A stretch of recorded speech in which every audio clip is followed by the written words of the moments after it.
left off with talking about Thornberry Court and what a blast that was.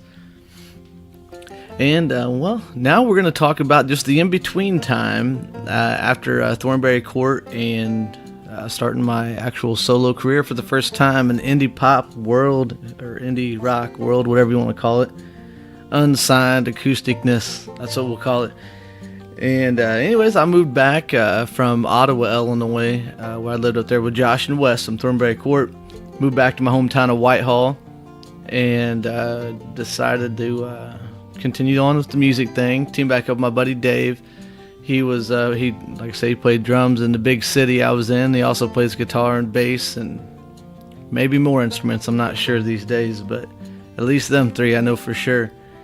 So we started writing songs together and trying to figure out what we're going to do. Dave would always come up, he was a great guitar player, and would come up with these guitar riffs, and I'd write the lyrics over them. So we drummed up 3 songs and went to a guy named Eric Custer's house to record them. He was the guy that I knew that was in my band, in the band with my dad at the time, called TNT and the Dynamite Cowboys. Some of you local hometown folks might know that band. They did a lot of stuff back in the day. Opened up for a lot of big acts back in the day. It wasn't that long ago, but it happened. And so we recorded them songs, and I didn't play a single instrument on any of them 3 songs, which I'll cue up here at the end of the podcast here. Dave actually played the drums and guitar on all 3 songs, and Eric played bass, because we didn't have a bass player, and he thought it'd be cool to play bass on it, and he's a way more of a talented bass player than I could ever even dream to be. So he played the bass on those, and I just sang on them. It was pretty cool. So after that, me and Dave, we did some acoustic shows up in Jacksonville. This is about the time I started going up to Dugatti's Coffee Shop. It's no longer there. I believe it's called the Three-Legged Dog in Jacksonville, Illinois. And they had open mic nights there. And for the life of me, I can't remember the guy's name that put him on, but he was there all the time. He was a super cool guy, and I still see him every once in a while. And he's still doing gigs. But we would play there, and that's where I first kind of got, I'd say recognized. I don't know. I guess people coming to see me on a regular basis. There was a group of girls there, Jamie, Amber, and I can't remember who else. Christina, I think was the name. Yeah, that's right. And there was another one too. I think they called themselves the Fab Four. Man, I'm like remembering stuff like crazy. You think I had this stuff written down? I have nothing in front of me besides this recorder, some chapstick, and a USB port, and a wall. But anyways, yeah, that was kind of the first. They would come every Wednesday night, I believe it was, that we played there. So that was pretty cool. We'd just do a couple acoustic jams. That's where I met a local legend, Mr. Robert Sampson. Good dude, talented man. And I believe there was one time I was playing there doing a song, and he went downstairs where, let me give you guys a little bit of a visual of this Dugatti's Coffee Shop at the time, now the Three-Legged Dog. When you walked in, like the coffee bar was on your left, there was booth seating on your right, very narrow building. And there was just enough room between the bar and the booths on the left and right to walk right down the middle. And at the end of the middle there was a piano sitting there at the very end of the room. And then behind that, there was a little hallway that had the bathrooms. And then behind the bathrooms, you'd walk up the staircase up to this little like balcony area where they had the music playing, or where like we would go up and hook in our guitars, and that's where we'd perform at. So as you're sitting in there drinking your coffee, eating your food or whatever, you'd look up to the balcony, and that's where we'd be playing at. It's pretty cool. And so yeah, I was so grateful. I was blown away at them. The girls there from, I believe they went to Route High School, not JHS, but Route. Little Catholic school there in Jacksonville. And I was very appreciative of them guys supporting me. It really gave me the confidence early on to really pursue this more. And I appreciate those guys very much. Not sure what they're doing now. I ran into Amber at one of the wineries a while back. She thought I was her family and stuff. So it's pretty cool to see. It's kind of wild to see people you hadn't seen in years. So I try to remember everybody that I've come in contact to through my music or any facet of life, and just to Just so grateful, man. So grateful. Or girl, or whoever I'm talking to here. Whoever's listening. While you're listening, I'm going to take a drink here out of my coffee cup here. It's a Santa Claus coffee cup. Drinking some coffee by this company called Four Sigmatic. I really dig them. It's like mushroom powered coffee. The legal kind of mushroom gel. So don't be getting any wild ideas. And like lion's mane mushroom. So it's good stuff.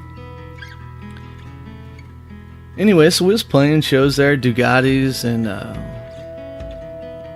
we decided that, I think that it was about the time, yeah, it was. I started booking shows out. There was a local YMCA in Roodhouse, Illinois. It's legendary among the folks that used to come there from the whole area. And we booked our first couple shows there, doing acoustic shows, me and Dave, and then we bring in some other bands from the local area, just try to get to know some of the guys. That's where I met the fellows from Whisperwall. They were a fantastic rock group out of Alton, Illinois, back in the day, and I believe they're still playing right now. Some of them are. I know lead singer Justin has a project that he's doing, a country project, and it's fantastic. I think it's with his sister. Yeah, it's his sister. I can't think of their name right now, but I'd tell you. But I'll be talking about all the local people that I played with on another episode, and maybe giving you a little bit of an update of what they're doing now, and I hope you guys that remember them can maybe go check them out and see what they're doing now if you don't know about it. So I think that'd be pretty cool, don't you? Spreading the love, baby. Spreading the love. So yeah, we played the YMCA shows, and those were just amazing times. And then me and Dave, that's where we met the guys from a band named Go Away Orange Pogo Stick. Greatest band name ever? Might be. I'm not sure. But I loved it. They were from Springfield, Illinois. It was Caleb, Jeff, and Irv. And there was another guy. I can't think of his name off the top of my head. If I remember, Caleb Avart, and Jeff Adams, and Robert Irwin. But everybody called him the Irv, I believe. Or I don't believe. I know that because I called him that too. And so that's where we met them guys at. So we talked to Jeff and Irv about joining up with me and Dave and having Jeff on guitar, fantastic lead guitar player, and Irv on the bass. And talk about a great dude, old Irv, I tell you what, the man. And had a lot of good times back in those days with those guys, I tell you what. And I just said I tell you what, I think 16 times in the past 8 minutes. So well, at least it's an even number, right? And we had our first show together. At the time, we named our band The New Scene. Very generic name, I know. I don't even know how we came up with it, but that's what we were, The New Scene. And at this time, as I've talked about in the Big City episode about the band, the Junior Varsity, at this time, the Junior Varsity was traveling all over, different countries, different things, doing it big. And another local area band from Quincy, Illinois started to really take off. And they were amazing as well. They were called The Graduate. And we talked to I remember messaging them on MySpace and asking them if we could do a show with them whenever they played in Quincy again, because they were drawing big crowds, and we hadn't played anybody yet besides our acoustic show at our hometown, which was fun, and the coffee shop. And they let us on the show, and it was a blast. It was at the Hawk's Nest on the campus of Quincy University. We opened the show for them and another band who played before them. I can't think of it off the top of my head, but The Graduate was amazing. Wish they were still jamming today. And I remember at that show, we got invited to like a little after party thing, and I was talking to Corey Warning and another guy on this porch of this house about the show and stuff. And I guess another local band from Quincy was wanting to get on the show, and they were upset that they had some new act, The New Scene, playing. And so I thought that was really cool of them to give us a shot. You know, that's what it's all about, is helping each other out. So they helped a brother out. They helped a brother out, HBO up in here. So thank you, Mr. Corey Warning and Matt, and all you guys that were in The Graduate. You guys really helped us out and gave us a lot of confidence in that show. Then shortly after that show, we decided to change the name, and it was a crazy word that I came up with. was Abistarline, Abistarline, Abistarline. And then we began practicing some more. I believe one time I brought up Caleb from Go Away Orange Pogo Stick, and just made me think of this time we practiced. We needed a place to practice in Springfield. So Caleb's like, you guys can practice at my house, but I think my dad might get mad if he comes home, so come at this time. And so we went there and practiced, and then, or no, was it at Caleb's? No, it was at Jeff's house, I think. It was at one of their houses, but when their parents came home, we were still playing, and we had to leave immediately. It was pretty funny. Looking back on it at the time, I think I might have been terrified. I'm not sure. But from then on, we played some shows at the Black Sheep Cafe, which I talked about in the Big City episode, and like I said, they're still going strong as a venue today, and really helped get us going with some shows early on. And I remember probably the pinnacle show that we did, aside from, we did a couple at the YMCA's band, but we put on a show and had the Graduate come all the way to Whitehall, Illinois. We rented out this hall in Whitehall called the Seton Hall, that's owned by one of the churches there. Rented out for like $50 and put on a show. It was a blast. Or maybe it might have been $75. Who knows? And so we put on a bit. It was packed in there. I mean, I wouldn't say like shoulder to shoulder packed, because it's a pretty big room. But I would say we had over 150 people there in that little town. It was awesome in that one place, and it was a big show. I think we had Red Medic on there as well too. Shout out to Mark Bokish, great dude. Hadn't seen him in years, but keep up with him online. So if you're listening to this, Mark, I hope you're doing well, brother. You're one of the coolest dudes I've ever met. And so we're going to go on with this. We played them shows and had the 3 songs that were released. And at this time is when I started doing some acoustic stuff as well, and going by my full name, first, middle, and last name, which is Scott Joseph Ferris, Phares, and that's Ferris like the wheel. Not phrase, Fares, Pijeres, Fares. I've heard it said a million different ways. But that's why in the country music world now, with my career now, I use my stage name, Scott Wyatt, which is my mother's maiden name. That it's a lot easier to say and to pronounce, and saves me the time of correcting folks. Plus a little bit of pay homage a little bit to my grandma Helen Wyatt that got me in. It really just sparked my interest in music at a young age, watching Elvis and stuff, and she was always my biggest supporter, as I talked about in that first episode, the Cowabunga episode. But anyways, that's just a little breakdown on the name thing, but we're going to go into that actual subject whenever the time comes up in the story, and it's going to be a fun one, a funny one too. I can But yeah, so I started doing the acoustic shows by myself, as Dave kind of went on to some other projects, and as well as Jeff, he went to college. He went to U of I as well, him and Ben both from the big city. So he moved up there to U of I in Champaign, and we all kind of went our own ways. Great dudes. We had a great time in this little short time period we played together. And so that was kind of whenever the SJP stuff started kicking off, because I didn't have a band, so all I had was me. So that's where we're going to leave it off, and next week we're going to crack it open and start talking about one of the funnest times of my life was my solo career and the start of it. The SJP days, y'all. I'm telling you what, it's coming. It's coming.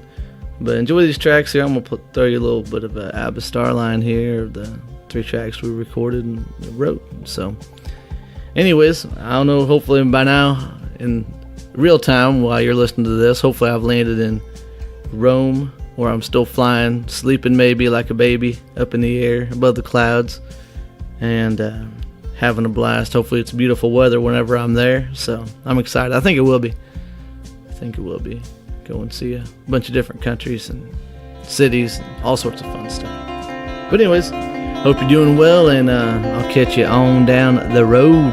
Smoke line stride, morning rush into your sleeping eyes. Sunshine crash through the window. Head back on the pillow. It might recall to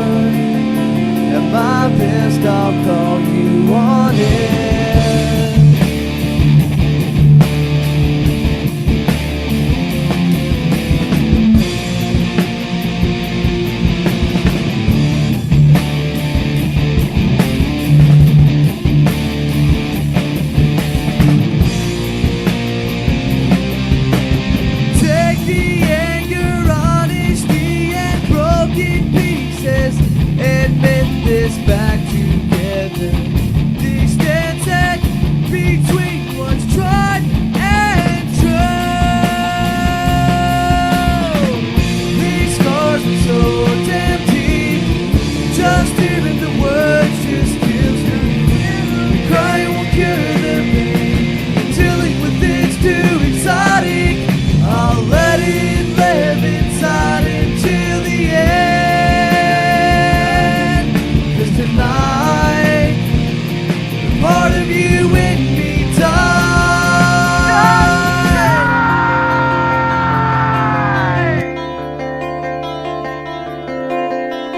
Shaky eyes, get in the car, there's the best place in where you are. Thoughts in accusations, the only occasion where you took the blame. I'm barely standing, but I'm happy today, 'cause things aren't the same. These scars are so damn deep, just hearing the words just kills me. The crying won't cure the pain, dealing with it's too exotic, I'll let it live inside until the end. 'Cause tonight, the part of you and me died. These scars were so damn deep, just hearing the words just kills me.